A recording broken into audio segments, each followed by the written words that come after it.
Pollyanna romanını gagavuz diline Marina Doncheva çevirdi. Redaktorluk işini Petri Çobotar hem Viktor Kopuşçu yaptılar. İlya Karasi'nin nişanında nibukiyat verici kolaylık gagavuz okuyucusuna ana dilinde yaratmalarla tanışma.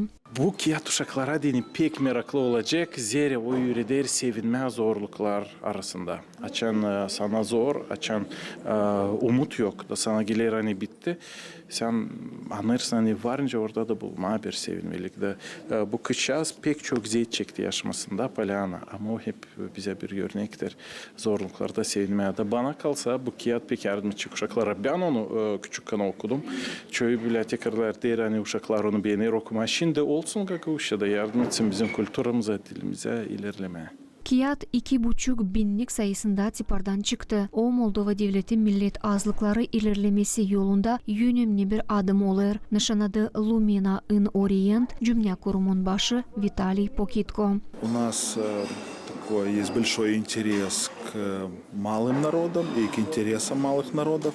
Biz pek meraklanırız küçük halklarla. Onuştan bunlar 3. hem 4. kiyatlar. Anglarını biz Gagavuz dilinde çeviririz. Biz isteriz hani Gagavuzyan uşakları ana dilinde okusunlar. В своем родном языке, потому что это как бы поднимает и саму культуру, сам дух людей, подростков. Kağıdın çevrilmesi Gagavuz diline Alman sponsorların yardımından oldu. Onlar ana dilin önemini nişanladılar. В этом случае мы рады поддержать. Biz Gagavuz halkını desteklemeye mutluyuz ki dil hem kultura zenginlikleri kaybetmesinler ama gençlerle ilerlensinler.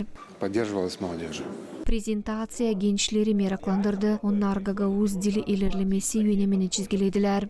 Pek önemli öğrenme ana dilimizi hem de okuma ana dilimizde. Zira biz Gagavuzlar hem de biz lazım koruyalım bizim ana dilimizi. Biz lazım okuyalım Gagavuz dilimizde. Zira biz lazım onu koruyalım, onu ilerletelim. Hem onu biz dil lazım onu unutmayalım. Zira o bizim ana dilimiz. Prezentatsiyanın paylanları nişanladılar hani kağıdın Gagavuz diline çevrilmesi Gagavuz dili koruması yolunun önemli bir adımı oldu. Polina Slava, Alena Terzi, Aleksandr Glekov, Artyom Topal, GRT Haberler.